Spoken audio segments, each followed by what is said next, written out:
the Absolute.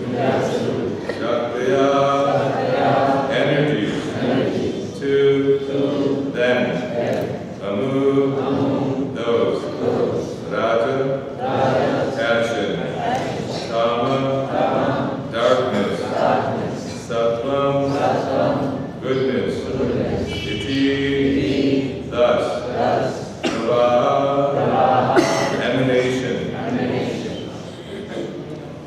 Translation and purport by Divine Grace, H.G Pancagauda Prabhu. My dear kings, sometimes in the sky there are clouds, sometimes there is darkness, and sometimes there is illumination.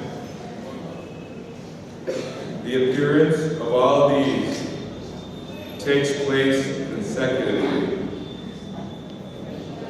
Similarly, the Supreme Absolute, the modes of passion, darkness, and goodness appear as consecutive energies. Sometimes they appear, and sometimes they disappear. Srila Prabhupada's purport.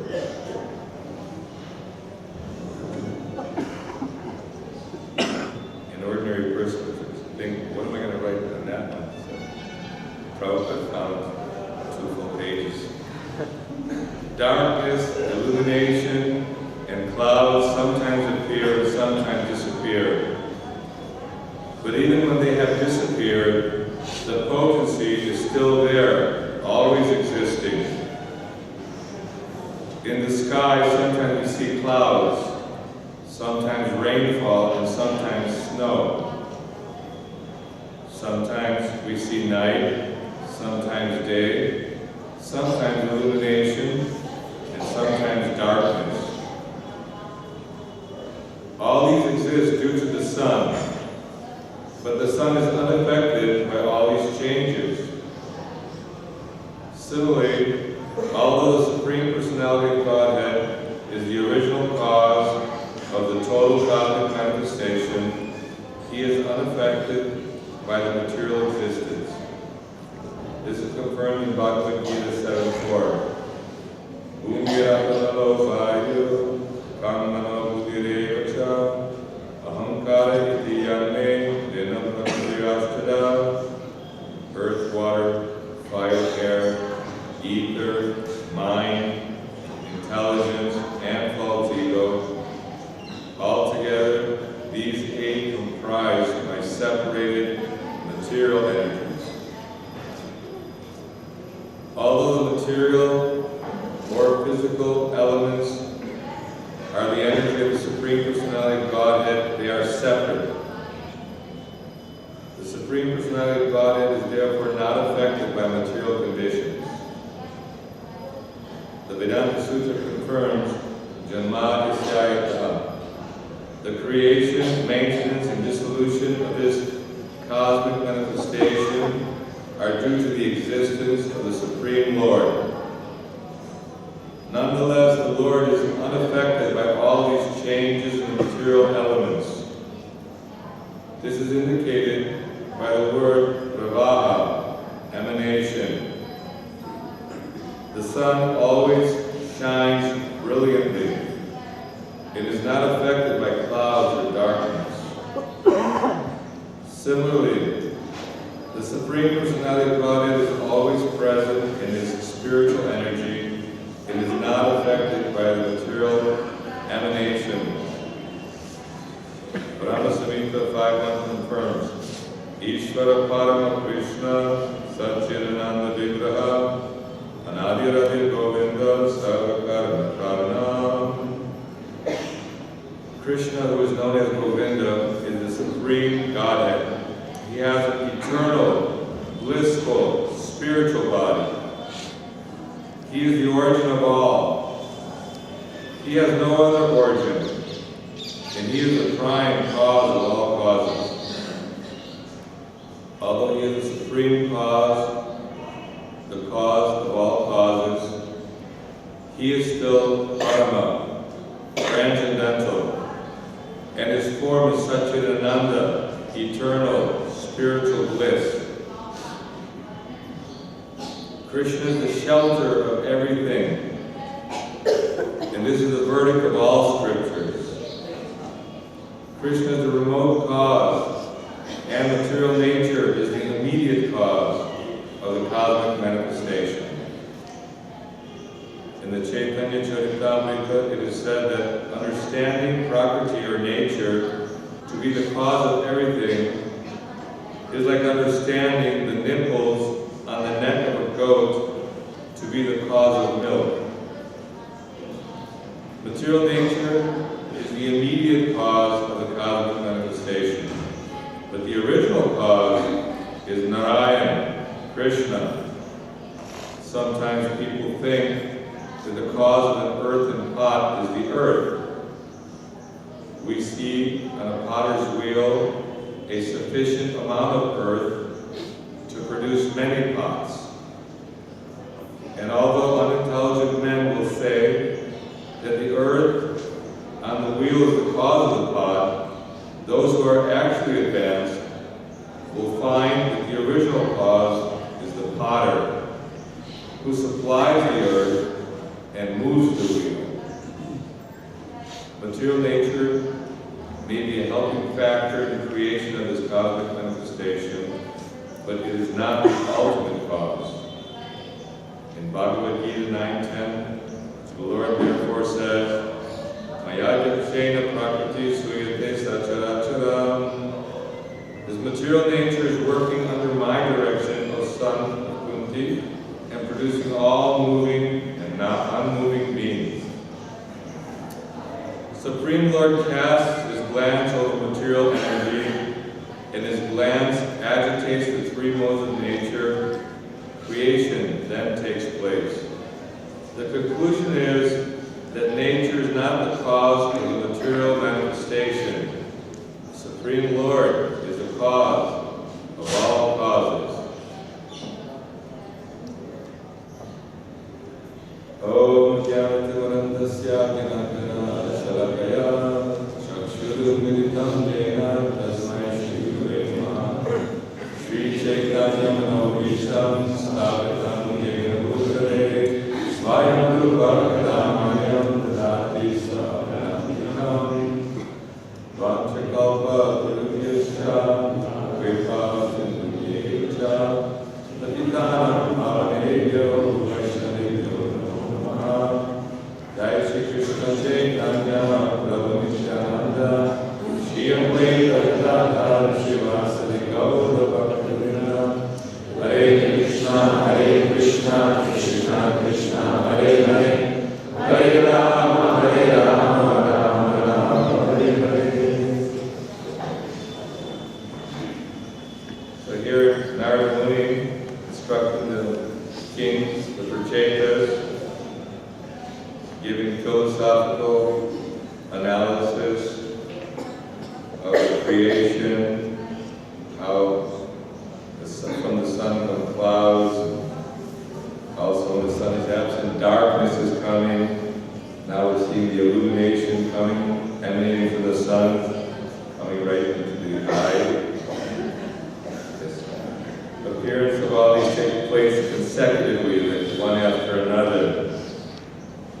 The sun shines, sun is gone, darkness. In the modes of passion, goodness, ignorance.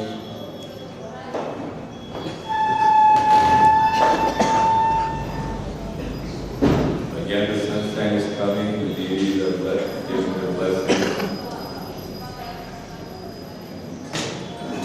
So Krishna, he's the transcendental supreme being. Maya Dakshena Prakriti Suyate Sacharacharam Etanani Namandya Jagatagati Bhaktate. Everything is emanating from Krishna.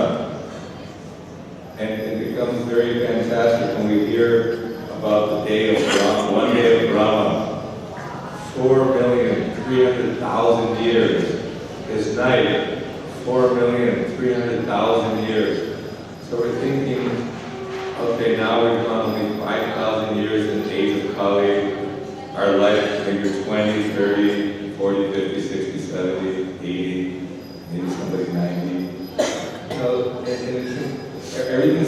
relative.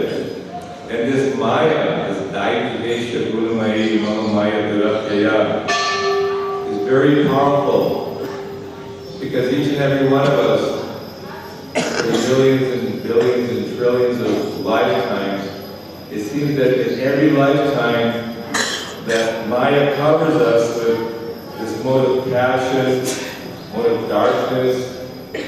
Sometimes we elevate to goodness, and if we're very, very fortunate, pure goodness. Just like Arjuna, he's eternally the associate of Krishna. But on the battlefield, he was in Yoga Maya. He was covered by the energy of Krishna, so that he could ask Krishna all the right questions. So although this may be philosophical, a little bit technical, it's very enlivening to know that we're hearing the absolute truth from the Supreme Person, just like Narada Muni was addressed as Bhagavan.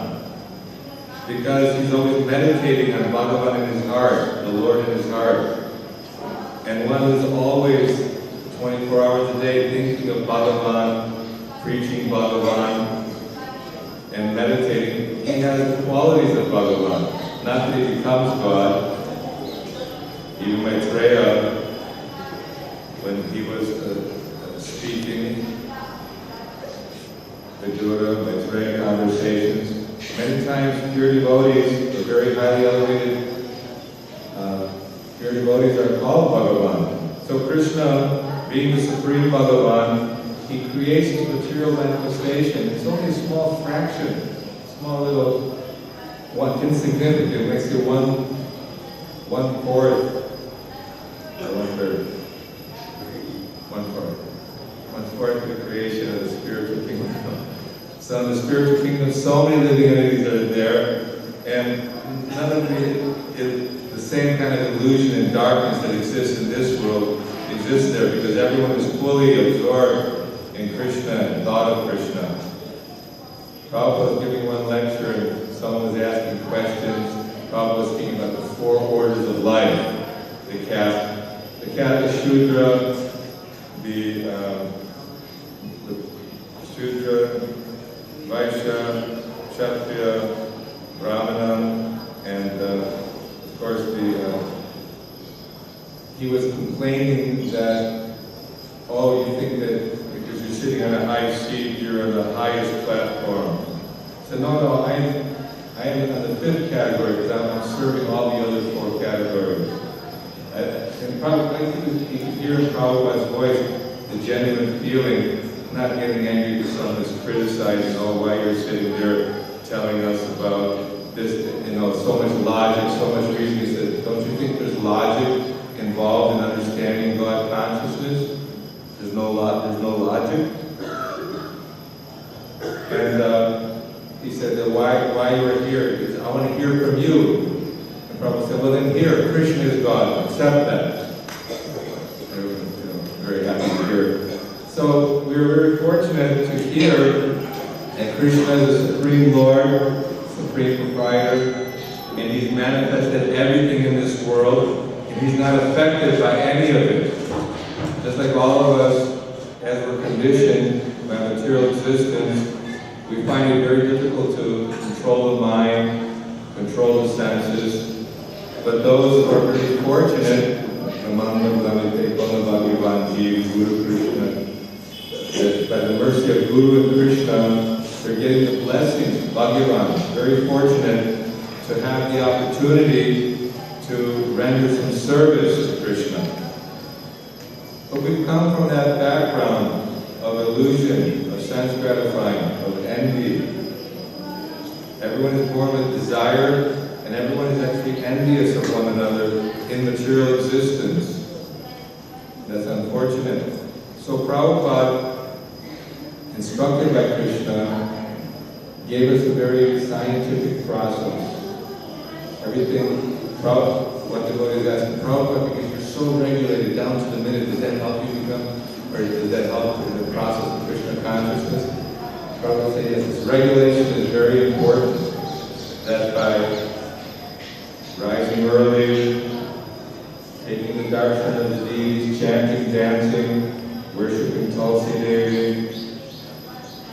standing around, hearing from the pure devotee, hearing the Bhagavatam, then what is the purpose? Prabhupada very quickly started the Sankirtan mission of Chaitanya Mahaprabhu.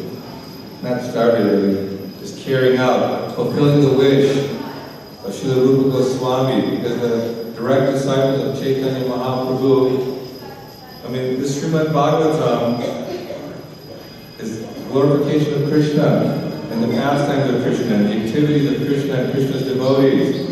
Bhagavad Gita, Krishna himself is speaking.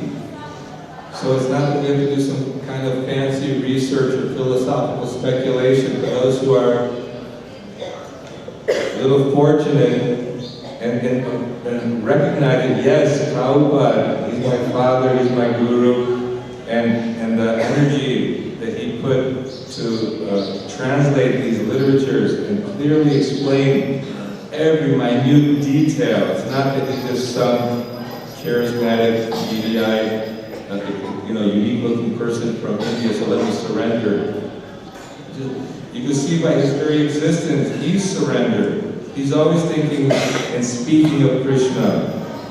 He's wonderful kirtan, wonderful philosophy, and loving, compassionate, tolerant.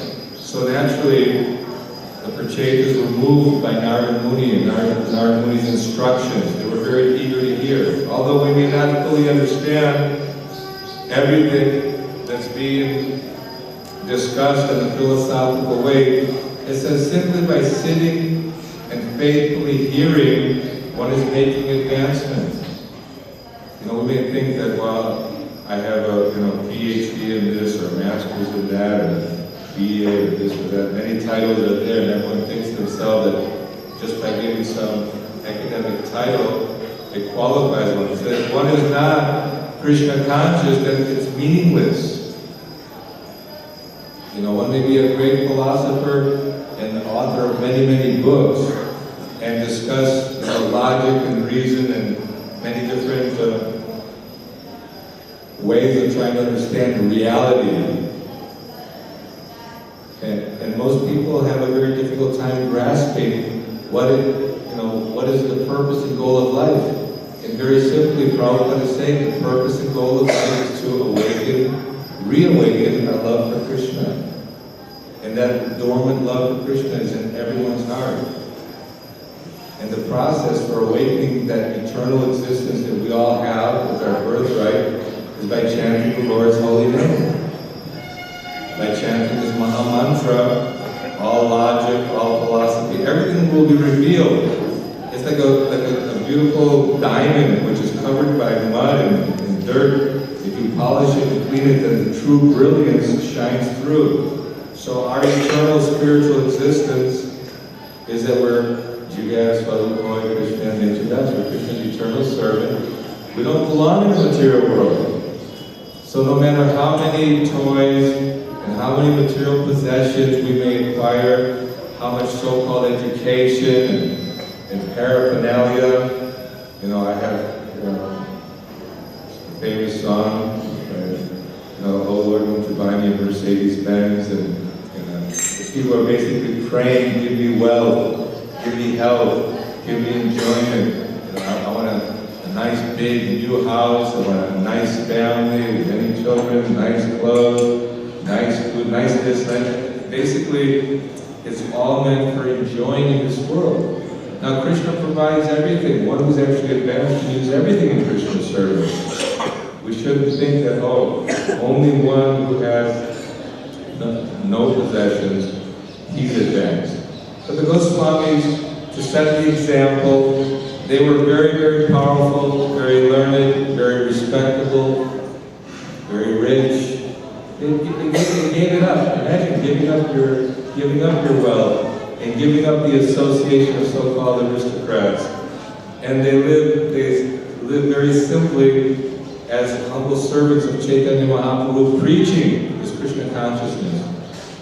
So this Sankirtan mission, this yajna that we know now is the time, Prabhupada very genius. He started this marathon time, especially around December time, so December's coming.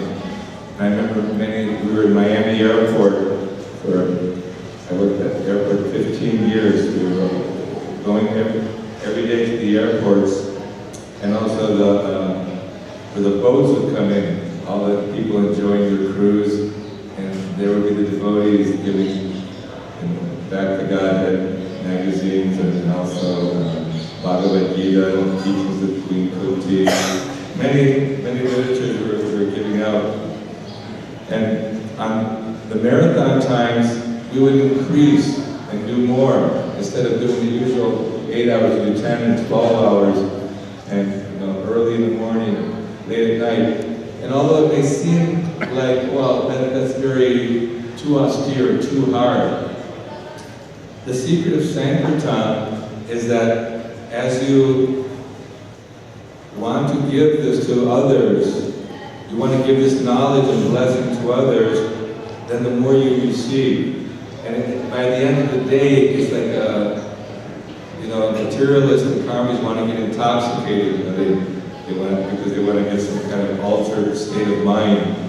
So the devotees, they become intoxicated with Krishna consciousness.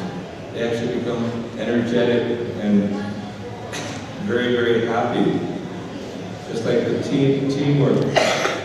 Yesterday we had a meeting, had a department meeting. Almost everyone was there. It was so good to see how everyone is preaching in their own way, in a team spirit. So that's what the Sankirtan is, the Sankirtan party.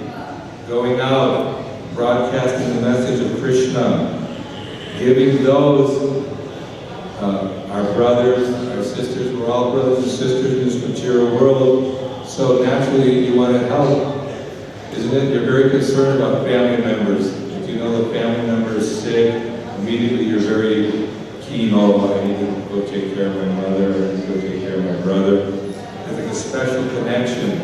The one who's advancing in spiritual life, describe Krishna sees everyone equally. And Krishna is in everyone's heart, and we are all brothers and sisters. Krishna is our Father.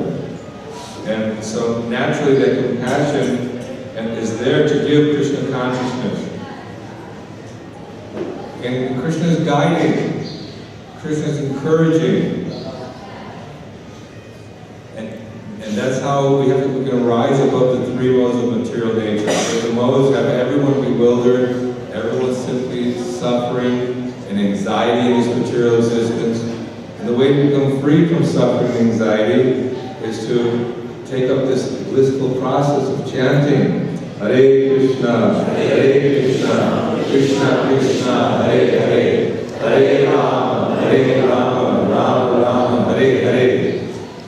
You're calling out to Krishna, my dear Lord, I have somehow or other fallen into this ocean of birth and death. Please pick me up from this ocean of suffering and engage me as one of your eternal servants. So we're chanting and we're asking for service. And sometimes we lament that, I have no service. But that is service. Chanting the Lord's holy name is service. Hearing Bhagavatam is service. Hearing the lectures of Prabhupada. Cleaning the temple room floor is service. Helping devotees, giving guidance in the Holy Dham is service. There's unlimited service available, so one should never feel that there's bereft of service. If you feel that you have no service, sit down and chant Hare Krishna from the deities. The deities are very pleased. They are achieving ultimate perfection. And Krishna is guiding us. He's giving us indication how we can actually perfect our lives. Because there's many complications. Many of us have family, commitments, obligations. Many things may seem to be stumbling blocks.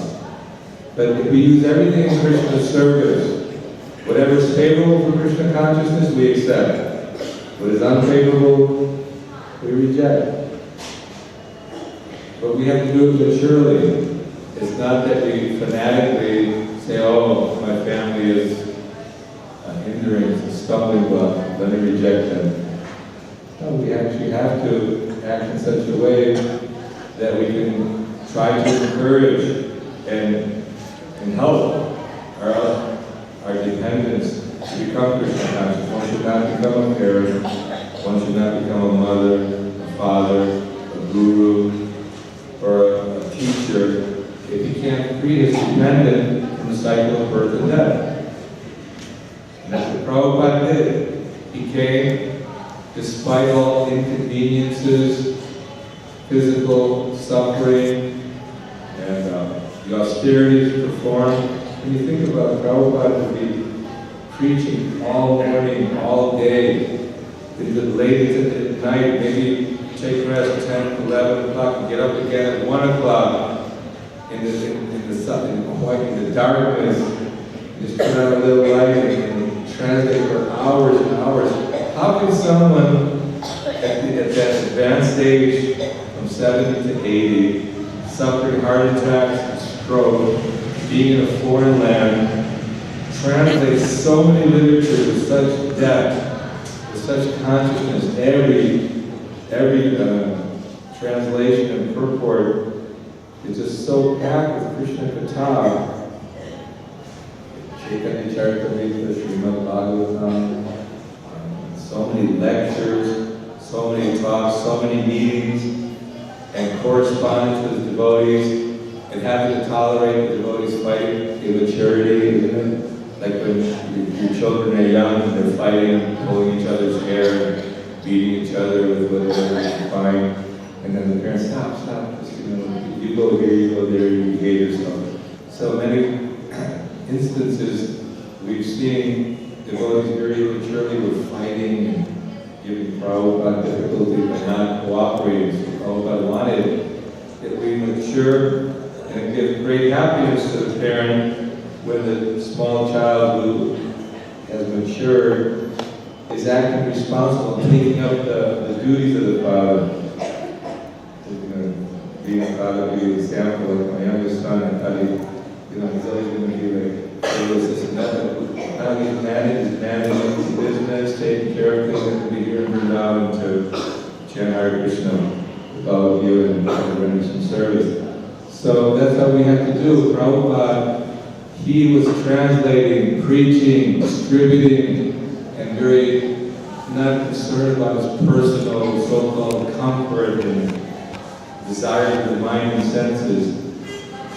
He wanted us to follow in his footsteps, that we should take up now the mission of preaching, although we may feel unqualified, and by giving others books. Now we have a few buses going out to distribute books. And you should see that as a great privilege, great honor, that although you may not be in the comforts of being in the temple compound, getting your daily dosage of Mahaprasad, or whatever standard of comfort may be there, you have another opportunity to be traveling and to be spreading and planting seeds of Krishna consciousness in the hearts of so many who are actually willing and eager to receive Krishna. So we should get in that mood, in that spirit. We spent at least 3 weeks in New York, cold as it may be, we're distributing books. So everyone has an opportunity. The campus is always so full of visitors, people coming, and we see that the book distribution is going on. And it's not a material mundane activity, distributing books. Distributing books is giving Krishna. Isn't it that people take the Bhagavatam on their head and worship the books? These books are very worshipful. But for the sake of preaching, sometimes, so I remember sometimes we find books put here, put there, in the trash, because materialists, they don't know if it's just some religion or somebody trying to preach to me. I'm too busy for that. I'm going from this bar to that bar, and I have to make money. No time. Here, take some money and go. I have no time to hear about Krishna.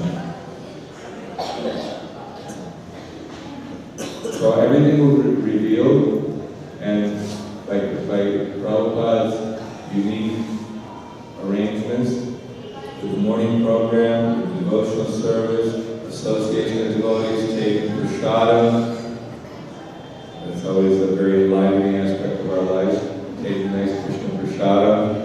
giving out prasadam in the form of prasadam distribution, book distribution, then we can give pleasure to Prabhupada, because what is the secret of success?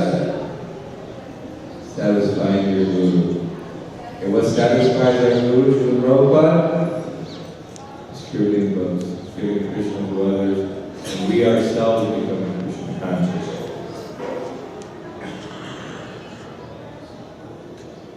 So anyone have questions, comments? A little Sankirtan class. Or friends welcome. We have a microphone here. Someone wants to ask them.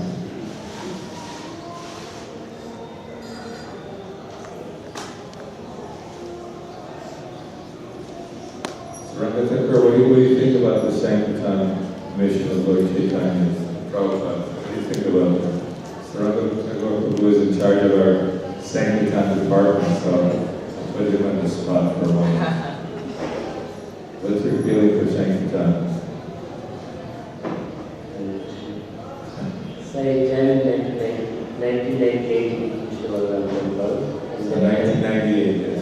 Since 1998 I served Swami department. And although other services have been important in the movement, but I had the focus is more level to the distributing books. Please speak. If you want to please speak, distribute minds. So that's why Speak directly into the I had the said that although other services is afforded in this movement, but still Prabhupada is more pleasant with this when it is to be books. That's why this is my desire also there. And like after that complete I distribute and services that you continue to Prabhupada is around. As now for December books marathon, 2 shopping classes going on to 18 devotees. Also in temple we are going to start first of December marathon for this weekend. We put on travel there. So many devotees will be involved on that. So we need blessings from the devotees and we can go more about this distribution. So Sankirtan gives us strength in our devotional creeper, and although there are many services, we should do all services. Look at Prabhupada was limited. He was expert at kirtan, expert at cooking, expert at speaking, expert at writing, and personally going out distributing books. So the book distribution helps to make you a rounded and strong, all-around Krishna conscious person. Just like they have, sometimes contest for Mr. Universe and, becoming very powerful. So Sankirtan builds your strength and gives you realization and conviction that Krishna is God, I'm a servant, that in this lifetime I'm meant to work for Krishna and go back to the spiritual kingdom. And you become happy in this lifetime. So I thank everyone. Yes.